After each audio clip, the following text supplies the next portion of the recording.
Hammaga salom.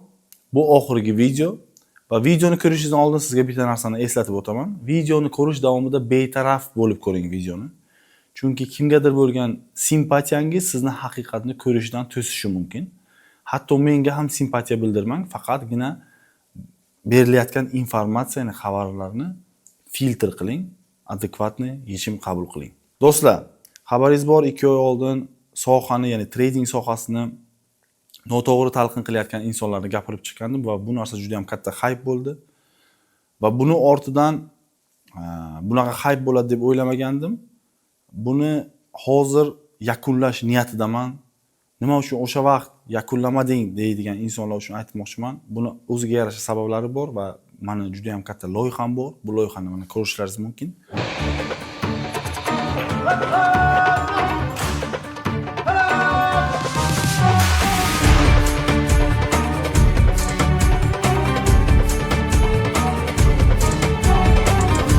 Nufuzi yil sayin oshib borayotgan Abu Dhabi barqaror rivojlanish haftaligi amirlikning jadal taraqqiyot, innovatsiyalar, yashil iqtisodiyot va mintaqaviy bog'liqlikni rivojlantirish bo'yicha xalqaro muloqot, yashil energiya sohasida Birlashgan Arab Amirliklari bizning ishonchli va strategik hamkorlarimizdir. So'nggi yillarda amirliklar bilan investitsiyalar portfeli hajmi 26 milliard dollardan oshdi. Ular orasida qayta tiklanuvchi energetika loyihalari asosiy lokomotiv bo'lmoqda. Hammaga assalomu alaykum. Bugun 2 karra quvonchli kun. Kompaniyamiz O'zbekiston tarixida yangi sahifa ochildi va bugun eng oxirgi hujjatlar qo'l qo'yildi. Hamma yoshlarni va O'zbekistonni va qolaversa kompaniyamizni bu quvonchli kun bilan tabriklayman. Yoshlar kelajakni, O'zbekiston kelajakini birga quramiz.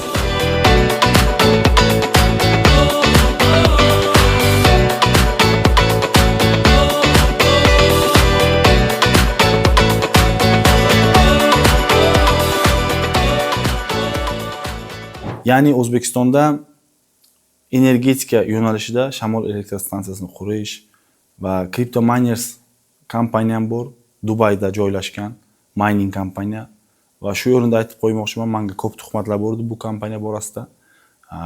Bu kompaniyaga bemalol Dubayda tashrif buyurishlaringiz mumkin va so'rashlaringiz mumkin meni kimligimni, hammasi ochiq.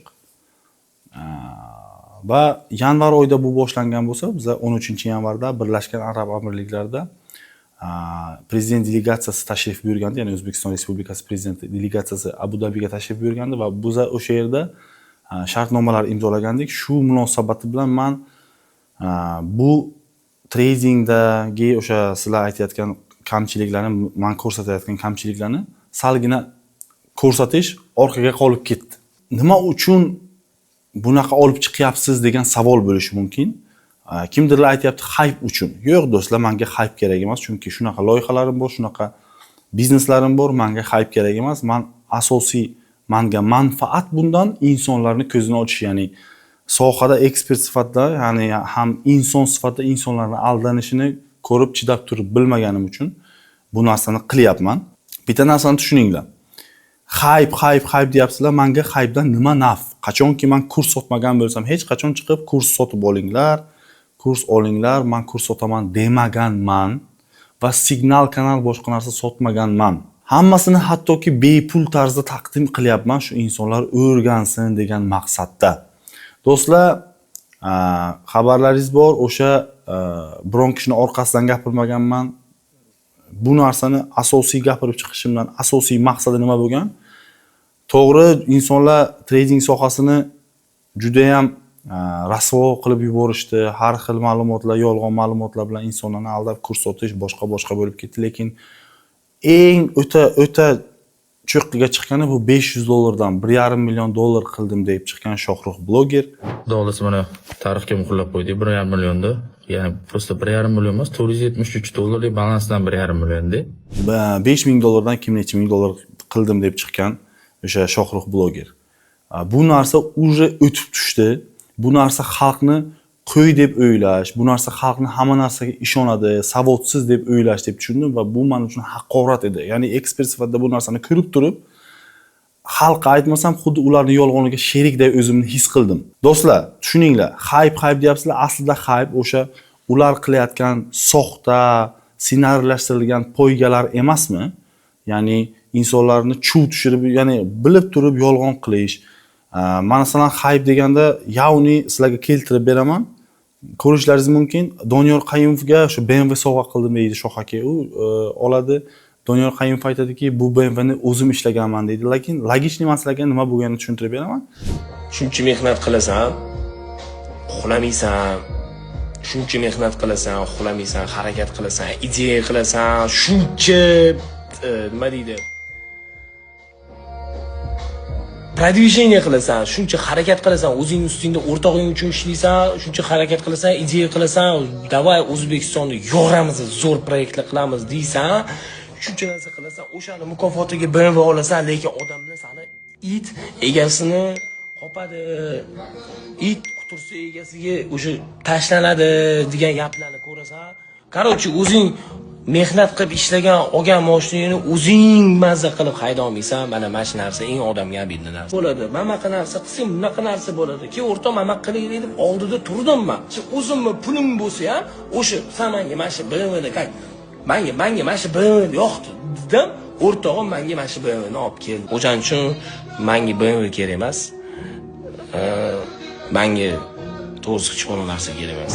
Doniyor Qayimov mana shu narsalarni prodyuserlik qilgan, ya'ni Shohruh blogerga u prodyuserlik qilgan, shu narsalarni yo'l-yo'riqni tushuntirgan va shu narsalarni qilib bergan, ya'ni $500 dan 1,5 million qilishni, shu orqali insonlarni jalb qilib kurs sotishni, ya'ni katta summaga kurs sotishni va katta summaga kurs sotilgandan keyin prodyuser o'zini ulushini oladi. Shu ulushini ham hattoki ular dolyasini o'sha PR qilish maqsadida BMW sovg'a qildim degan. Na samom деле o'sha Doniyor Qayimov prodyuserlik qilib ishlab topgan puliga u BMWni olgan. Sizlar bu yerda Shohruh sovg'a qildi sanga, boshqa, chunki men Ramazon oyida turibman. Shohruh o'zim bilan gapirganida ham aka u shu zo'r ideyalar qiladi, Doniyor zo'r prodyuserlik qiladi, shu narsalarni o'ylab topadi. Shu bilan ishlaymiz degan. Bu narsalarni gapirib chiqqandan keyin juda ham katta ajiotaj bo'ldi va u bloger men bilan video vizov, ya'ni video qo'ng'iroq orqali bog'lanishni taklif qildi. Gaplashdik. U yerda u razgonga qarshiman dedi. Razgonga bo'ldi, noto'g'ri, bu narsa qarshi chiqaman dedi. Bizga asosiy shu kerak edi. Bo'ldi dedim, tushundim. Ya'ni Alloh ham bandasini kechirganda, men kim bo'libman? Men ham insonman, kechirishim kerak dedim. Va bu narsadan qaytgan bo'lsang bo'ldi dedim va u o'ziga o'sha video qo'ng'iroqda masalan qancha gaplashgan bo'lsak, o'ziga kerakli joyini kesib olib kanaliga qo'ydi, mayli deb indamadim. U yerda o'sha $500 ni 1,5 million qildim degan joyda keltirib berishini so'raganimda bahonalar qildi. Ya bahonasi boshlanishidan oldin men sizga omonat gap aytaman deyapti va bu narsani juda ham ko'p kishi noto'g'ri tushunyapti. Qarang, agar siz birta o qo'shningizni o'g'ri tushsa uyiga va o'sha o'g'rini kimligini bilib qolsangiz va o'sha o'g'riga aytsangiz, "Sen o'g'irlagansan" desangiz va u o'g'ri sizga aytsa, "Aka, men sizga omonat gap aytaman, da men o'g'irladim" desa, endi siz u gapni aytishingiz mumkin emasmi? 1,5 million real deyishni xohlayapsanmi? Shuni tushunyapmanmi? Terminal qarang, mana o'zimiz gaplashyapmiz, a? Men sizga mana omonat gap aytaman. Omonat gap. Termination bilasizmi nima bo'lgan? Termination bo'lgan menda. Termination bo'lgan. Naturisiga termination bo'lgan. Bo'lmasa men bemalol qotib gapirardim. Account termination bo'lgan. It means it is not real. U yerda men hech qachon seni gapingni omonat qilib oldim, laus qildim demaganman. U omonat deb aytayapti. Любой gapni oldiga omonat qo'ysangiz, tamom, hech kim endi aytishi kerak emas. Bu logichniy, bu неправильный. U o'zi uchun aytayapti. Lekin men xalqni aldayotganini ko'rib bilib turibman. O'sha uchun bu narsani даже обсуждать qilish noto'g'ri deb bilaman. Omonat o'zi uchun. Men qabul qildim, lavz qildim, hech kimga aytmayman deganim joyim yo'q. Keyin nima uchun bunday bo'ldi? Bitta narsa, nima uchun men до конца boryapman? Meni xarakterim shunaqa. Men bitta narsani boshladim, oxirigacha aytadigan insonman yoki o'zimga o'zim bo'lgan hurmatim sinadi. Men boshqalarday o'zimning manfaatimni ko'zlab bormayman, haqiqatni ushlayman. Shu paytgacha ushlaganman, menga pand bermagan. Bundan keyin ham haq yo'lni ushlayman. Chunki Alloh men bilan bo'ladi. O'sha gaplardan keyin menga tuhmat qilib boshqa blogerlar chiqdi. Tak, ladies and gentlemen, sizlar bilan Gonzo prokuror. Mana shu odamlarning mashinachiligini isbotlab bera olaman. Qo'limda dalillar ham bor. Va boshqa blogerlar men haqimda gapirganini Shohrux shuncha gap yopilgandan keyin bo'ldi aka degandan keyin o'zini istoriyasiga qo'yyapti o'shalarning gapini. Men aytdim, "Vrodi meni oldimga keldi Dubayga, tushuntirdi, video olaylik dedi aka" dedi. Men "Yo'q" dedim. "Video olmayman" men dedim. "Bo'ldi, ishingni qilaver" dedim. Lekin ularni olib shuncha aka deb meni ularni videosini o'zini istoriyasiga qo'yapti. Keyin qarasam ular bilan podarkalar almashyapti, keyin qarasam ular bilan do'st ekan, boshqa ekan. Yana bittasi chiqyapti, Buxonkaga Bitcoin sotib olaman deb bitta kal chiqyapti. U ham mana ko'rishlaringiz mumkin, Shohruxni tug'ilgan kunida birga o'ynab yuribdi. Ya'ni bular do'st, bular orqadan ish qilyapti menga nisbatan. Mayli dedim. Men orqadan ish qilmayman. Menga kimdir nomardlik qilsa, men ham qo'shilib nomardlik qilmayman. Men mard kelaman. Bu narsani ortidan men aytdim, Shohrux 24 soat vaqt senga. 24 soat vaqt qachon kelsan kelding, kelmasang любой xil gapiramiz. Keyin menga bunday deb o'tirman. Men senga rezoldi, чистый musulmonskiy erkaklar aytaman. Последний gapim ukajon. Kelsang Buxoro kelding, kelmasang kelma, tamom. Ukajon deb Mamet, g'alati, ukajon.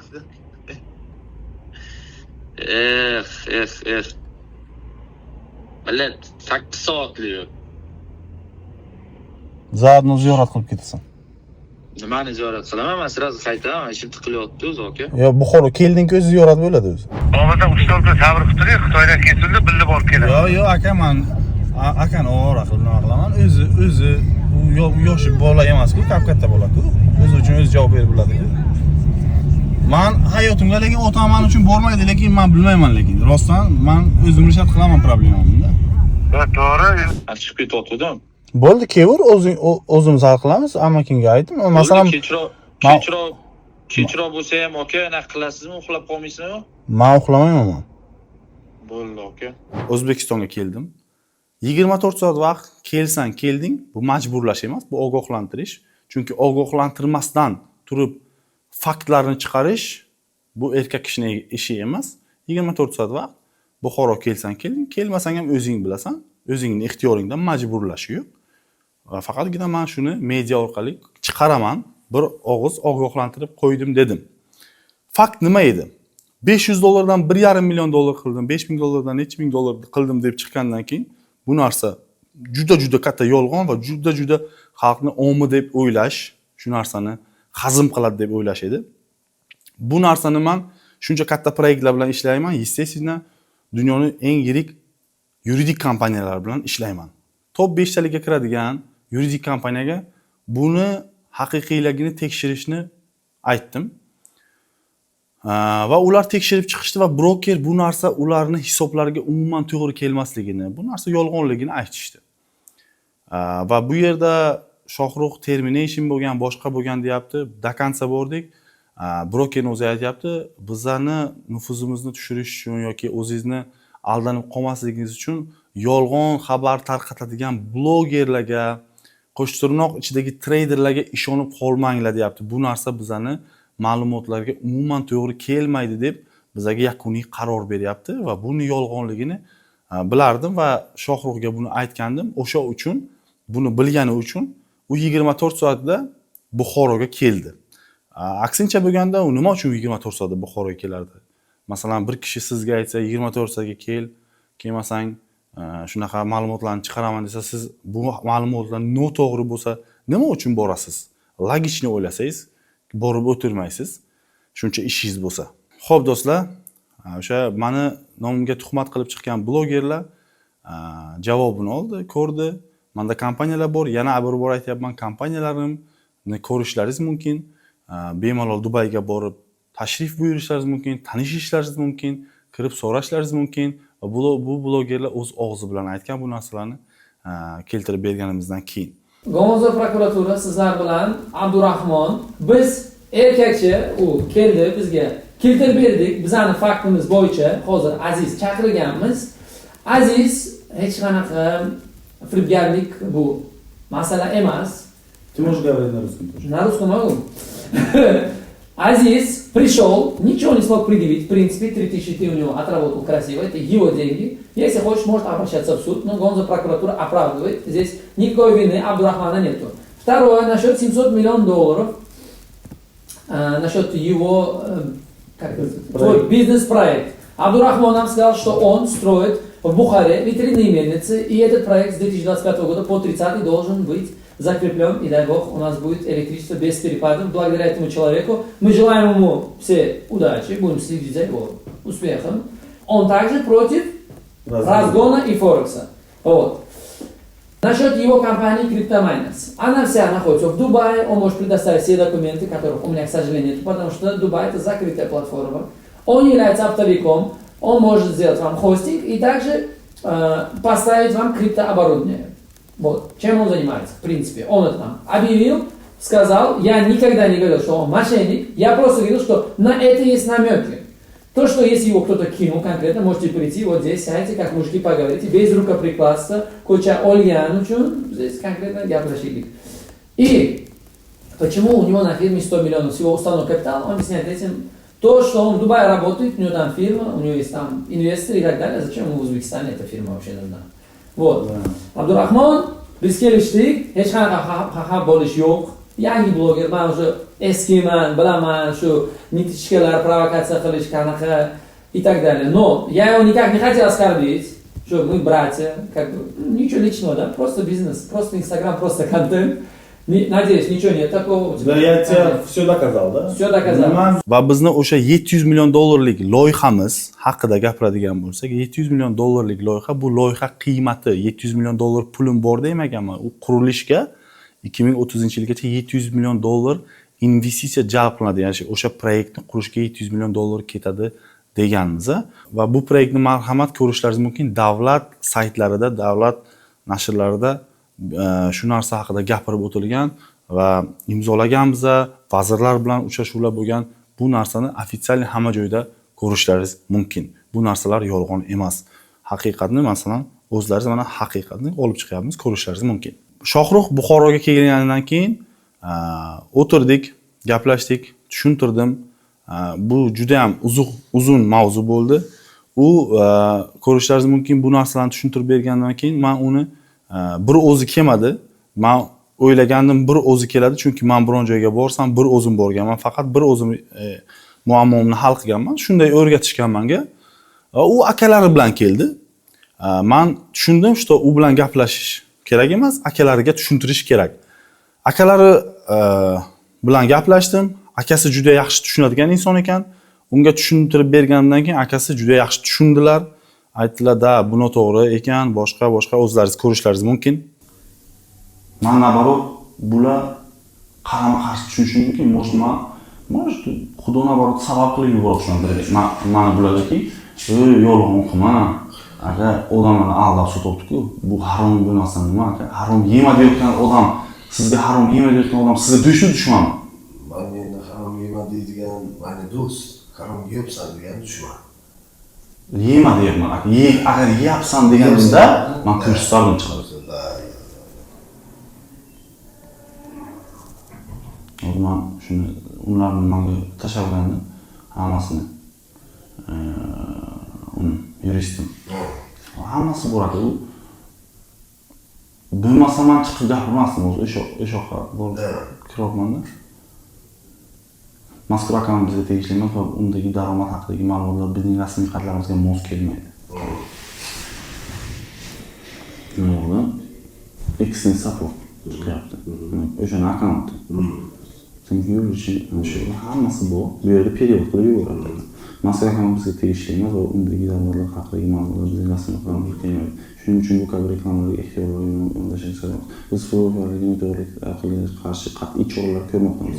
O'zingizni himoya qilish uchun biz haqimizda internetda tarqalib yotgan har qanday asosiy reklamalarga ishonmaslikni tavsiya etamiz. Biz akamda bu yerda aytyaptiki, o'zim ish boshlasam bo'ladi-da, ustidan buni. Ish boshlasam bo'ladi ekan. Siz menga bitta ayting, yolg'on ustiga qurgan yo'qman. Isbotlab berdim, o'zi ham bilib o'tiribdi aka. Siz ichingizdan bilib o'tiribsiz-da, biz erkaksiz aka. To'g'ri, lekin Alloh harom hozir mana keltirib bermaguncha Doğrusu biron nimani man tushunganim yo'q. Man unga hech qachon adovatda bo'lmaganman. Man tushuntirganman. Yaxshi yo'lda bo'lish kerak. Harom yeyapsan demayapman. Harom yema, shu harom yo'ldan yurma deb aytyapman. Bu balkim Alloh tomonidan sababdirman deb tushuntirganman. Bu narsani akalari tasdiqladilar. Akalari aytdilarki, bo'ldi Abdurahmon, tushundik dedilar, bo'ldi. Kerak emas, endi yoshlik qilgan. Men aytdim, imomni oldiga olib borishim mumkin dedim. Men 100% bilan aka, 99% bilan aka, shuni o'zi bitta imomni oldiga aytamiz-ku. O'zi ukayzni yomon gapirishadi. Chunki Buxoroning imomlari aka Bunday narsa eshitmagan. yomon gapirishadi. Menga aytdiki, chiq deydi, ayt deydi xalqqa deydi. Men bilaman nima deyishini. Keyin shundan keyin Shohrux kirdi. Shohrux bilan gaplashildi. Shohrug'ga ham shu narsalar aytildi. Yo'q, ket ketamiz. Yo'q, ketamiz. Shazam, dur. Qildim shu ishni.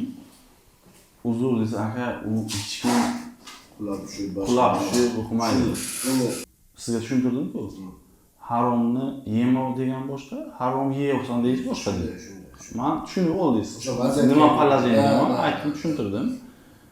Men shuncha narsani tema qilishdi, gapirishdi. Men ochig'ini aytaman-da, shu. Mumkin Xudo meni Shohrug'ga sababchi qilib yuboribdi. Shu harom yema deb aytayotganda. Mumkin Xudo biladi. Lekin men akani ko'rsatdim. Bu kishi ko'rsatdim hammasini. Hammasi bor. Men chiqarib ikki nomni qora qilib tashladim. Meni qilsalaringiz, qilinglar deyman. Chunki men ana shu oq bo'lsa, oq deb aytadigan odam. Tamom. Menda bo'lmasa, tepaga xudoman bani kirib chiqmayman hech qachon bir narsani. Keyin Shohrux aytdiki, men uzr so'rayman dedi. Uzr so'radi. Ertaga qiyomatdagi mablag' qilgan mablag' bo'ladi, bunaqa bo'lsa ertaga qiyin deb javob berdi. O'sha qilgan narsamga o'xshab o'shanda bo'lgan narsaga uzr so'rayman. Ko'p kishi aytdiki, uzr so'raganini qo'y, uzr so'raganini qo'y. Uzr bu hech qanaqa zapadlo joyi yo'q. Uzr so'ralgan, u meni oldimda so'radichi, iskrinni bo'lsa, xalqni oldida so'radichi. Men aytdim, shu videoni xalqni oldida ol. Yo'q, men xalqni oldida bunaqa uzr so'rab bilmayman dedi. O'zidan uzr so'rayman dedi, eshitdingizlar. Shundan so'ng mayli dedik. Akalar aytdilarki, bo'ldi. Endi sen ham tushun. Boshqacha ikkalaringiz video olinglar. Videoni o'zini sahifasiga joylaydi. Dedilar, endi Ramazon oyini 1-kuni edi. Yo'q deb bilmadim. Mayli aka dedim. Video olamiz, o'sha videoni joylasin dedim. Minorni oldiga aytdim, Minoray Kalonni oldiga. O'sha yerda video oldik. Vaholanki men xohlagan videoni o'zi qo'yish kerak edi. Videoni olib bo'lganimizdan keyin u Toshkentga qaytib ketdi. Ozgina u yerda gaplarimiz bo'ldi. Toshkentga ketishdan oldin, bu hozir mavzuga taalluqli emas. Toshkentga borgandan keyin men videoni tayyorlab o'ziga yubordim va qo'yishini aytdim. Keyin u bahonalar boshladi. Qo'yib bilmayman, bunay boshqa video tayyorlaylik, Toshkentga keling, boshqa video olaylik. Yo'q uka. Men senga shans berdim bir marta. Bo'ldi, endi noto'g'ri qilma. Senga mayli dedim. Endi shu videoni qo'y. Yo'q, qo'ymaymiz. Endi men 10 marta gapimdan qaytmayman-ku. Birta gapni ushladim, bir xil gapni boshidan aytdim, to oxirigacha aytayotgan edim. Akalari biladilar. Juda ham ko'p gapirganmiz. O'sha yerda bir xil gapni ushlaganman hamma vaqt. Bo'ldi, qo'ymaysanmi deganimda katta harflar bilan yo'q, qo'ymaymiz-a deb aytdi. Men oxirgi marta so'ragandim. Keyin akasiga aytdim. Aka, hurmatingiz bor, yaxshi gapirdingiz, yaxshi inson ekaningiz, tushunadigan inson ekaningiz. Men tushunadigan insonlarni hurmat qilaman. Aka, nima qilay? Keyin meni oldimdan o'tmadinglar demanglar deb tushuntirdim. Ko'rishlaringiz mumkin. Birinchi video bormi? Birinchi video. Menga tayyorlagan shuni Abdurahmon. Birinchi video olgansizlar, birinchisi, ikkinchisi emas, birinchisi. O'shani qo'yadi aytaman men. O'shani qo'ydiramiz. Ko'rishlaringiz mumkin. Akasi aytdilarki, Abdurahmon birinchi videoni tashlay uka. Men aytaman qo'yadi dedilar. O'shandan keyin ham naqd 10 kun kutdim. Hech qanaqa javob bo'lmadi. Shohrux videoni qo'ymadi. Keyin gapirib chiqqanimdan keyin menga telefon qildi.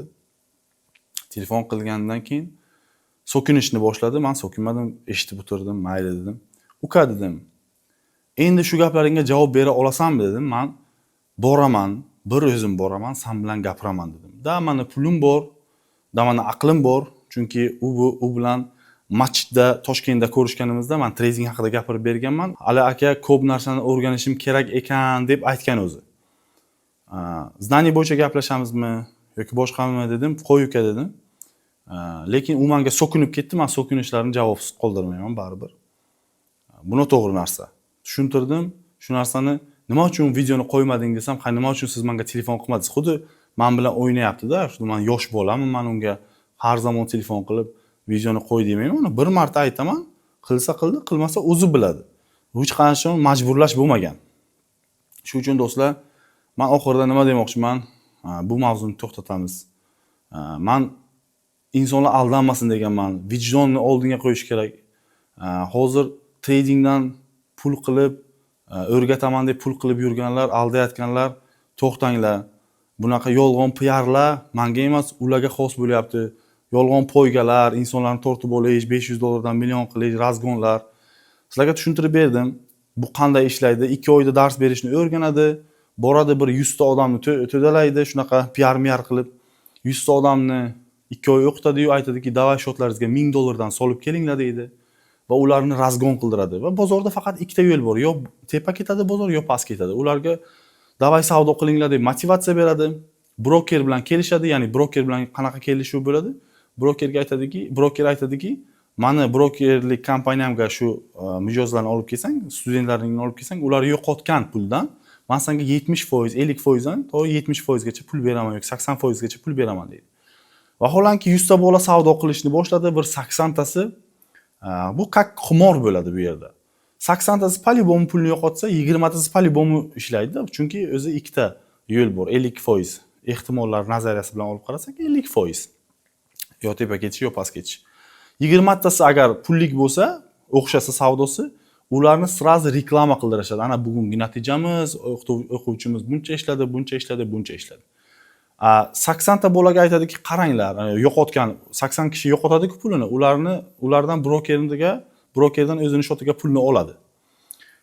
Ulardan ham foyda, bulardan ham foyda. Marketing qilib, reklama qilib 20 kishini ko'rsatadi, 80 kishi pul yo'qotgandan o'zini shotiga pulni oladi. Va ko'rsatadiki odamlarga, o'sha 80 ta pul yo'qotgan insonga aytadiki, "Ana 20 kishida o'xshadi-ku, hali ustlaringizda ishlashlaringiz kerak. Yana holi bor sizlarga, yana o'zi bu tradingda slif, bu pulni yo'qotish, bu bir qismi tradingni" deb ishontirishadi. Vaholanki tradingda qancha ko'p slif qilsangiz, shuncha ruhiy zarba olasiz va shuncha trader bo'lishingiz qiyin bo'ladi. Bu xuddi jangda qancha ko'p yarador bo'laversangiz, o'lish ehtimoli shuncha ko'p. Psixologik ustойчивостьni sindirib boradi. O'sha uchun bunaqa slif bo'lishingiz kerak degan narsa yolg'on, xom xayollarga ishonmanglar. Oxirgisi aytaman do'stlar, men o'zim ko'rgan hodisani aytaman. Bitta inson onalari Naginskiy degan joyda farroshlik qilib Rossiyada pul ishlab, bitta o'g'illari o'sha yerda bitta o'g'illari aytganki, "Men tradingni o'rganmoqchiman" degan. Ona bolamni ko'ngli sinmasin deb o'shanga $2000 $3000 pul bergan tradingni o'rganishiga. U bola hech narsani tushunmaydi. Bir test qilib, bir shu narsa trading unga to'g'ri keladimi, yo'qmi bilmasdan pul uchun olib, o'qitib, slif qilib, qarzga kirdirib yuborgan. U ona aytayapti menga, "Bolam shu $3000 men o'g'limga biror narsa olardim yoki to'yini qilardim, bo'lardi-ku" deyapti. Yana bitta hodisa qishloqda bo'lgan. Insonlar bir 4 ta 5 ta mol boqqan ota o'g'li aytganki, "Tradingni o'rganaman", u ham aytganki, "Shu o'g'limni ko'ngli sinmasin, keyin bir kun menga ota siz menga возможность bermaganingiz, imkoniyat bermaganingiz deb aytmasin" deb otasi o'g'liga pulni bergan, o'g'li pulni yo'qotgan. Ya'ni siz yo'qotgan insonlarni ko'rmaysiz, chunki ular bularni ko'rsatishmaydi. Faqat siz bir marta pul topgan insonlarni ko'rasiz. Yillik savdo istoriyang, ya'ni savdo tarixing qani desangiz hech qaysida yo'q. Bir marta, 2 marta qimorda o'xshab qoladi, keyin o'sha pullarni yo'qotishadi. Minglab insonlar ichidan bitta ikkitasida o'xshaydi, mashina oladi. U kazinoda ham xuddi shunday, kazinoda ham o'xshaydi. Stabilniy trade, sistematik trade bu boshqa narsa do'stlar. O'shani biza Saudiya Arabistoni, boshqa arab fondlari bilan gaplashib O'zbekistonga shu narsani joriy qilmoqchi biza. O'zbekistonni o'sha fond bozoriga, Bahrayn fond bozoriga, hubga qo'shmoqchi biza. Qozog'iston qo'shnimiz, уже qo'shilgan, biza ham qo'shmoqchi biza va 100 million dollar investitsiya tortib, O'zbekistonda treyderlarni o'zini ustida JP Morgandan sistemasini olib kelib, treyderlarni treyder qilib shakllantirmoqchi biza. Bu kelajakda bizani o'zimizni fond bozorimizni yaxshi rivojlanishiga sabab bo'ladi. Xalq ishonadi, xalq kompaniyalar yarashiga, startaplar yarashiga, aksiyalar chiqishiga sabab bo'ladi va o'zimizni indekslarimiz shakllanadi, xuddi Amerika S&P 500 day. Shunaqa narsalarni shakllantirmoqchi biza va bu narsani shakllanishiga yo'l qo'ymayapti, chunki insonlar tradingni qimor, tradingni yomon narsa deb o'ylab qolishyapti. Lekin vaholanki moliya bozorini shakllantirishimiz kerak, yoki biz dunyodan orqada qolib ketamiz. Moliya bozorini qanday shakllantiramiz? Yaxshi kadrlar bilan shakllantiramiz. Yaxshi kadrlarni yetkazib chiqishimiz kerak. Faqatgina kazinoshniklarni, qimorbozlarni shakllantirmasligimiz kerak. Hozir sizlar 2 million dollar, 3 million dollar pul ishlaysizlar, kurs sotib, lekin xalqni kelajagini barbod qilasizlar do'stlar. Men sizlarga yomon gapirmoqchi emasman, tanqid qilib chiqyapman, o'zlaringiz bilan отдельно gaplashganman. Bu narsani o'zlaringiz tutmaganingizdan keyin omma oldida gapiryapman. Men yaxshi bo'laylik deyapman. Hozir sizlarga yomon ko'rinishi mumkin, lekin agar to'g'ri ma'noda qabul qilsangizlar, birga rivojlanishiga sabab bo'laylik O'zbekistonni. O'zingizni qorningizni, o'zingizni kisangizni o'ylab, o'zimizni yurtni rasvo qilib qo'ymanglar, yer bilan bitta qilib qo'ymanglar deyapman. Chunki yiqilganingizda, kasal bo'lganingizda yoki bir nongazor bo'lganingizda, bir xudo qilmasin urush bo'lganda o'zingizga yordam beradi. O'sha vaqt ko'ziga qanday qaraysiz insonlarni aldagan bo'lsangiz, haqiqat bir kun ochiladi, xuddi hozirgidek haqiqat baribir ochiladi. Umar roziyallohu anhu aytganlaridek, bitta o'g'rilik qiladi va uni qo'li kesilishga buyurilganda, "Ey Umar, men birinchi marta o'g'rilik qilyapman, meni nima uchun qo'limni kesyapsan?" degan vaqt Umar roziyallohu anhu jahllari chiqadi. "Ey, bunaqa xudoga tuhmat qilma. Agar birinchi marta qilayotgan bo'lsang, Alloh seni sharmanda qilmasdi, aybingni sirazi chiqarib ko'rsatmasdi" deydi. Shunga olib kelgankisan, aybing oshkor bo'ldi deydi. O'sha uchun do'stlar, meni emas, Alloh ayblaringizni ochayapti. Men bir sababchisi. Hammalaringizni yaxshilik tilab qolaman. Prosta bu insonga, biron shaxsga qaratilmagandi, uni amallariga, yomon amallarini ko'rib, yaxshi bo'lishga da'vat qilmoqchi bo'ldim xolos. Hammalaringizga xayrli kun. Bu tema yopildi.